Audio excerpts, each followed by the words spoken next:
The homeless boy's secret will leave you speechless. The rain drizzled against the sleek black exterior of Richard Caldwell's luxury car as he waited at a red light. Inside, the billionaire sat in silence, his mind preoccupied with numbers, profits, and the next deal that would further cement his power. Richard was a man who had everything: wealth, influence, an empire built from sheer ruthlessness. But despite his fortune, he had no family, no real friends. His heart had long turned to stone, his life ruled only by success. Then, through the misted window, a frail voice called out, "Please, sir, buy my drawing. I'm very hungry." Richard barely turned his head. Another beggar. Another child of the streets. He had seen them before, desperate, pleading, looking for a handout. It wasn't his problem. He was not in the business of charity. But as he cast a fleeting glance at the small boy standing in the rain, something made him pause. The child, ragged, no older than 8, clutched a crumpled piece of paper, his hands trembling from the cold. His eyes, large and hollow with hunger, held a depth that unsettled Richard in a way he could not explain. He rolled down the window. "Show me." The boy hesitated, then handed over the drawing. Richard barely had time to glance at it before his breath caught in his throat. It was a mansion. Not just any mansion, his mansion. And that was only the beginning. What this boy knows will shock you, and it will change Richard's life forever. If you love emotional stories like this, don't forget to like this video and subscribe to our channel. You won't want to miss what happens next. Richard's fingers tightened around the edges of the damp paper as he stared at the drawing.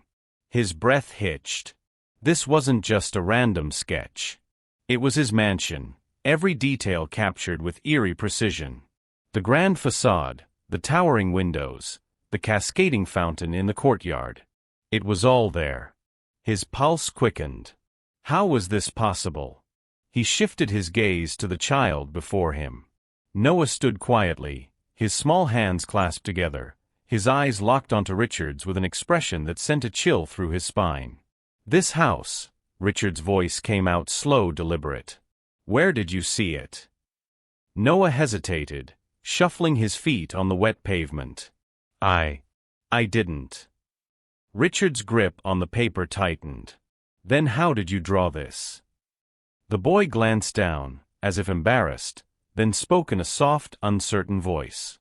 "It's just something I see in my head sometimes."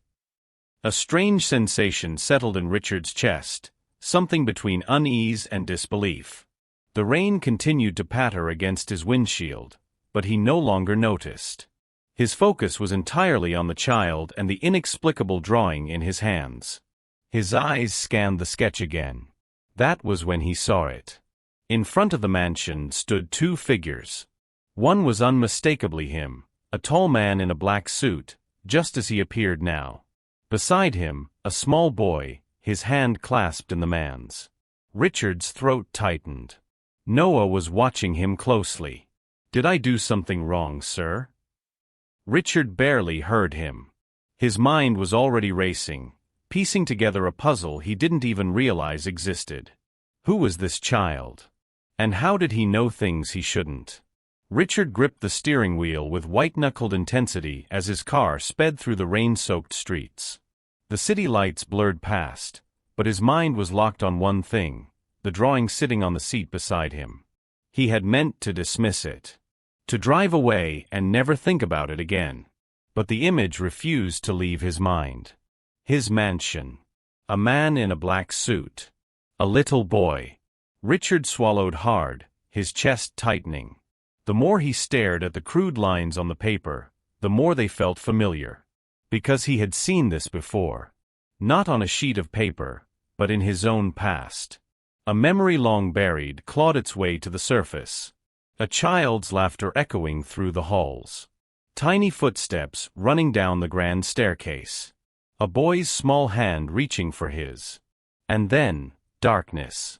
Richard exhaled sharply, gripping the wheel. He had spent years forcing himself to forget. To erase the pain, the guilt, the unbearable weight of his son's death. The boy he had loved. The boy he had lost. The boy he never spoke about. Noah's drawing wasn't just a strange coincidence. It was a wound ripped open, a ghost from his past demanding to be acknowledged. His foot pressed harder on the gas. He needed answers. How did Noah know? It was impossible. And yet, deep down, Richard felt it. This wasn't random. This boy, this drawing, it all meant something. And for the first time in years, Richard found himself afraid. Not of losing power. Not of losing money. But of the past he had spent a lifetime trying to forget. Richard sat in his office, staring blankly at the city skyline. The towering buildings, once symbols of his power and control, now felt meaningless. His empire was thriving, yet for the first time in his life, he couldn't focus on his success. His mind was elsewhere. On a little boy with hollow eyes and a drawing that shouldn't exist. Noah. Richard had barely slept since that night. The moment he walked into his mansion, he knew he had made a mistake. He should have never driven away. He should have asked more questions, demanded answers. Instead, he had left the boy standing in the rain. And now, Noah was gone. 4 days, Richard searched. He sent his men to comb the streets, offering cash for any information on a homeless boy selling drawings. No one knew him. It was as if Noah had vanished into thin air. The lack of control infuriated him. He had built a fortune by making things happen, by bending the world to his will. Yet now, he was powerless. His board members whispered about his distraction. Meetings were rescheduled. Deals delayed. For the first time, Richard Caldwell, the untouchable billionaire, was unraveling. Then, after nearly a week of restless searching, it happened. Richard was leaving his office, his mind clouded with frustration, when he saw him. Noah. Standing at the same street corner, gripping another drawing in his small hands. Richard's breath caught in his throat. He barely registered the honking cars as he crossed the street without thinking, his heart pounding in his chest. He stopped in front of the boy. Noah blinked up at him, surprised, but not afraid. "Sir." Richard swallowed hard, studying the boy's face, searching for something, anything, that could explain this strange connection. "I need to talk to you," he said, his voice steadier than he felt. Noah tilted his head slightly, clutching his sketch closer to his chest. "Is everything okay?" Richard exhaled, the weight of days spent searching pressing down on him. "No," he admitted. "But I think you have the answers I need." And this time, he wasn't going to let the boy disappear. Richard didn't hesitate this time.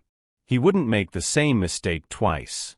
With steady determination, he led Noah toward his sleek black car.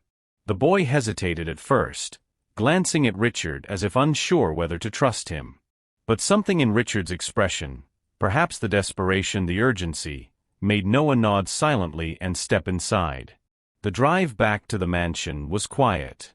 Noah clutched his drawing tightly, occasionally stealing glances at Richard, but neither spoke. The silence was heavy, thick with unspoken questions. When they arrived, Richard's staff nearly froze in shock. Never, in all their years of service, had they seen their employer bring someone home, let alone a ragged street child. The head butler, Mr. Langston, cleared his throat. "Sir, shall I?" "No," Richard cut him off. "I'll handle it." The butler's brow furrowed, but he merely stepped aside as Richard guided Noah inside. The moment Noah entered the mansion, his demeanor changed. His wide eyes darted across the grand hall, the towering staircase, the chandelier that sparkled above them. But it wasn't wonder in his expression. It was recognition. Richard's pulse quickened as he watched the boy step forward hesitantly, almost as if he had been here before. Noah trailed his fingers lightly across the marble banister, his small steps slow and deliberate. Then, he turned to the left and walked straight toward a hallway Richard had long since abandoned. Richard's breath hitched. This wasn't possible. Noah shouldn't know that hallway existed. But the boy didn't hesitate. His small frame moved forward with certainty, like a child returning home after a long absence. Then he stopped. In front of the one door Richard had kept locked for years. Richard felt his stomach twist. His feet felt heavy, rooted to the ground. That door hadn't been opened since. Noah turned to face him. His voice was soft, but his words cut through the silence like a blade. This was his room, wasn't it? Richard's heart pounded. He didn't need to ask who Noah was talking about. His fingers trembled as he reached for the handle. And when he finally turned it, the past he had spent years running from came rushing back in full force. The door creaked open. A rush of cold air slipped through the threshold, carrying with it the weight of memories Richard had spent years trying to bury. Noah stepped inside first. His small frame barely made a sound against the polished hardwood floors, but his presence filled the space in a way Richard couldn't comprehend. The boy moved with an eerie familiarity, his eyes sweeping across the room as if he were rediscovering something long forgotten. Richard remained in the doorway, frozen. His pulse pounded in his ears. He had sealed this room away for a reason. The nursery was untouched, exactly as it had been the day he locked the door. The pale blue walls. The wooden crib tucked in the corner. A bookshelf lined with children's stories that had long since collected dust. And by the window, a small rocking chair, its cushion slightly worn from where a little boy once sat, waiting. Noah stopped. His fingers brushed against the chair's armrest, his touch feather-light, almost reverent. Then he spoke. He liked to sit here, didn't he? Richard felt the air leave his lungs. His grip on the doorframe tightened as he struggled to form words, but nothing came. No one knew that. His son had loved that chair. He would sit for hours, gazing out at the garden, waiting for Richard to come home from work. Richard had always promised to return early. But work always won. And then, one day, time ran out. His stomach twisted. His throat felt dry. How do you know that? Richard's voice was hoarse, barely above a whisper. Noah hesitated, his small brows knitting together. I don't know. The boy looked up at Richard then, confusion flickering in his deep brown eyes. It's like I remember it. But that doesn't make sense, does it? Richard's fingers curled into fists at his sides. His carefully constructed reality was fracturing. This wasn't just coincidence. This was impossible. And yet, as he looked at the boy standing in the middle of his son's forgotten room, a terrible, terrifying thought crept into his mind. One that he wasn't ready to face. Richard sat on the edge of the small rocking chair, his hands clasped together, his gaze locked onto the boy standing before him. Noah wasn't just any child. He was a bridge to the past Richard had tried so hard to forget. The logical part of him wanted to deny it, to call it a strange coincidence, to walk away and bury himself in work like he always had. But deep down, he knew the truth. This boy had come into his life for a reason. Richard exhaled shakily, raking a hand through his hair. Noah, would you like to stay here? The boy's head snapped up. His eyes, always filled with a quiet sadness, widened in surprise. Stay. Richard nodded, his voice steadier this time. Yes. With me. Silence stretched between them.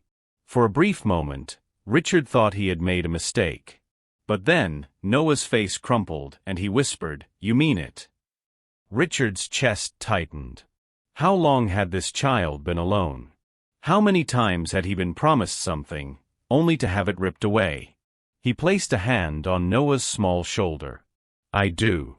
Noah's lip trembled, but then, for the first time since Richard had met him, a real smile broke across his face. And in that moment, something inside Richard unlocked. The cold emptiness he had carried for years wasn't there anymore. For decades, he had built his empire, believing that wealth was all that mattered. He had sacrificed everything, time, family, love, for success. But what had it given him? An empty house. A hollow existence. Regret. But now, as Noah's small fingers wrapped around his, he felt something he hadn't felt in years. Peace. And love. The mansion, once a monument to his power, became a home once more. Laughter filled its halls. Richard found himself stepping away from work, learning to appreciate the little things. Dinners together, bedtime stories, the warmth of a child's presence. He would never get back the time he lost with his son. But maybe, just maybe, he had been given a second chance. Noah had changed his life. And Richard Caldwell, once a cold-hearted billionaire, had finally found something more valuable than money. A year later, a family reborn. 1 year had passed. The grand Caldwell mansion no longer stood as a cold, lifeless structure. Instead, it had become a home, a place filled with warmth, laughter, and something Richard Caldwell had once thought impossible: love. Noah was no longer the frightened, hungry boy Richard had first met on the street. He had grown stronger, happier, his once hollow eyes now shining with the light of belonging. Richard had ensured that he would never go hungry, never feel alone, never wonder if he was truly wanted. And in return, Noah had given Richard something far greater than wealth. He had given him a second chance. Richard often thought back to that fateful night, when he had first laid eyes on Noah's drawing. At the time, he believed it was nothing more than a strange coincidence, a mystery he needed to solve. But now, he understood. Noah hadn't just drawn a house. He had drawn fate itself, a bridge between the past and the future. Richard had spent a lifetime chasing money, thinking it was the only thing that mattered. But money could not buy back the moments he had lost, nor could it fill the void in his heart. What truly mattered was connection, love, and the courage to open one's heart again, even after loss. Noah had come into his life as an orphan, a stranger. But now, he was his son. And Richard? He was no longer just a man with an empire. He was a father again. A message to you. Sometimes, life presents us with unexpected signs, opportunities to heal, to reconnect, to find meaning in places we least expect. But so often, we let them slip away because we are too afraid, too busy, or too blind to see them for what they are. But what if we paid attention? What if we dared to embrace the unknown, to trust in something bigger than ourselves?